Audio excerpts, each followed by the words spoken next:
ఇలా ఖమ్మం జిల్లా పరిస్థితి చూస్తా ఉంటే గుండె తరుక్కుపోతుంది. ఒకరికి ఇటువంటి పరిస్థితులున్న నేపథ్యంలో రాష్ట్ర ముఖ్యమంత్రి అన్నట్టయినే ఎంత బాధ్యతగా మరి మెదలకుండా నోటికి వచ్చినట్టు ఎట్లా పడితే అట్లా ప్రతిపక్ష సభ్యుల మీద బురద రాజకీయాలు చేసుకుంటూ కాలం గడుపుతున్నాడు. కేసీఆర్ కేటీఆర్ గారు అంటే 1000-2000 కోట్లు ఇవ్వాలంట వరద బాధితుల కోసం. నాకు అర్థం కాదు, సన్నాసి నువ్వు ముఖ్యమంత్రివా, కేసీఆర్ కేటీఆర్ గారు ముఖ్యమంత్రులా? ఈ రాష్ట్రానికి ఇలా ముఖ్యమంత్రి నువ్వా కాదా?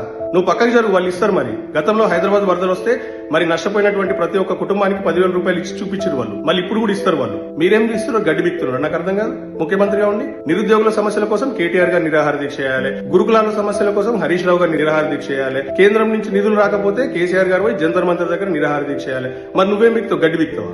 ఎందుకున్నావు నువ్వు సిగ్గు లేకుండా ముఖ్యమంత్రిగా? ఖమ్మం ప్రజలకు కనీసం ఒక భరోసా ఇచ్చినవా? నువ్వు నీళ్లలో కూడా దిగలే కదా. ఓపెన్ టాప్ జీప్ లో పోయి ఓహో ఆహా అనుకుంటా చేతులు ఊపుకుంటా నా ప్రభుత్వం చూడు, నా ముఖం చూడు ఎంత అందంగా ఉందని చెప్పుకుంటా చూపించుకుంటున్నావా నువ్వు? సిగ్గు లేకుండా కాంగ్రెస్ కండవాళ్ళు కప్పుకొని పోయి ఓదారుస్తారు ప్రజల్ని. ఓ రివ్యూ మీటింగ్ పెట్టినావు, ఓ ప్రెస్ మీట్ పెట్టినావు. ఇక ప్రెస్ మీట్ పెట్టినా కూర్చున్నా కాడ స్టేజ్ అని కానీ ఏందా నాకు అర్థం కాదు. పరదకి పూలు కడతారు ఎవరన్నా? అదేమన్నా పెళ్లి అనుకున్నావు, పేరెంట్ అనుకున్నావు, బర్త్డే అనుకున్నావా? ప్రజల వైపు ప్రాణాలు కోల్పోతున్నారు వరదలన్నా, ప్రజల వైపు కష్టాలు పడుతున్నారు. నువ్వు ఓపెన్ టాప్ జీవులలో చేతులు ఇప్పుడు సిగ్గు లేకుండా కనీసం నీళ్లకు దిగి ప్రజలను అక్కున చేర్చుకొని మీకు తాగడానికి మంచినీళ్ళు ఉన్నాయా, కట్టుబట్టలు ఉన్నాయా, మీకు ఇంత తిండి ఉందా, మీకు అన్ని నేను పంపిస్తాను, మీకు ధైర్యంగా ఉండండి, నేను నాయకుడిని, నేను చూసుకుంటా రాష్ట్రాన్ని, మీ కష్టాలన్నీ నేను తీరుస్తాను, ఒక బాధ్యత గల నాయకుడిగా చెప్పాల్సింది పోయి సిగ్గు లేకుండా జీవులలో తిరుగుకుంటా నీళ్లలో కూడా దిగకుండా కాలక్షేపం చేస్తావు. 3 సన్నాసి మంత్రులు ఉన్నారు జిల్లాకి.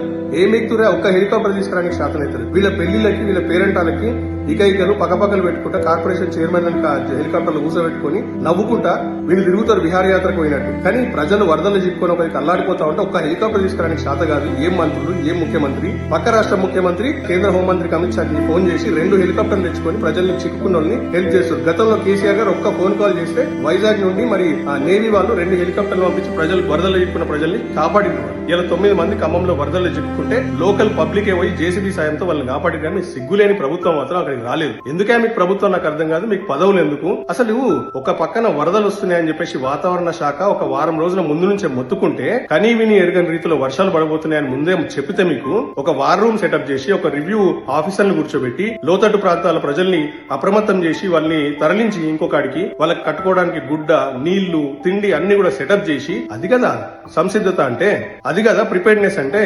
ఇవేవీ లేవు.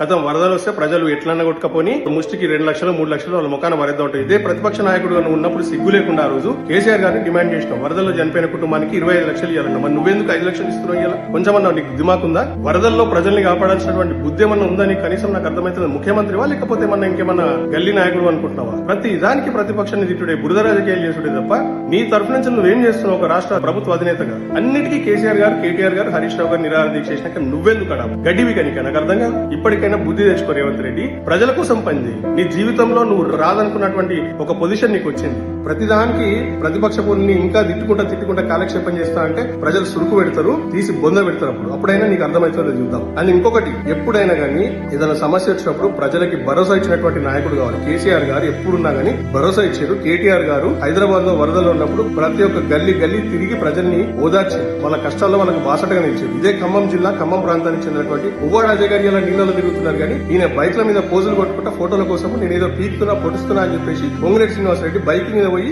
ఆయన కింద పడ్డాడు, మోకాలు ఇరుగొట్టుకున్నాడు. ఎవడన్నా బైక్ మీద పోతున్నా అని తలకే ఉన్నాడు. నాకు అర్థం కాదు. వరదలలో ఆయన గుంతలుంటాయి, బొందలుంటాయి, ఏడబడతారో తెలియదు. అంటే కేవలం ఫోటోలకు పోజులు ఇవ్వాలి. అంటే వీళ్ళు ఏ పని చేసినా గానీ ఫోటోల కోసం, పోజుల కోసమే తప్ప ప్రజలకు నికార్సుగా సేవ చేద్దామన్నటువంటి ఆలోచన ఈ సన్నాసులకు లేదు. ఈ రాష్ట్ర ప్రభుత్వానికి అంతకంటే లేదు. ఇప్పటికైనా ప్రజలు ఆలోచించండి. ఎంత పెద్ద ఘోర తప్పిదం చేసిండ్రు. ఇంకొకసారి ఇటువంటి సన్నాసుల్ని జీవితంలో ఎన్నడూ కూడా ఎన్నుకోకండి. ఎన్నుకుంటే మాత్రం మనం కూర్చున్నటువంటి కొమ్మని మనమే నరుకున్న వాళ్ళం అవుతాం.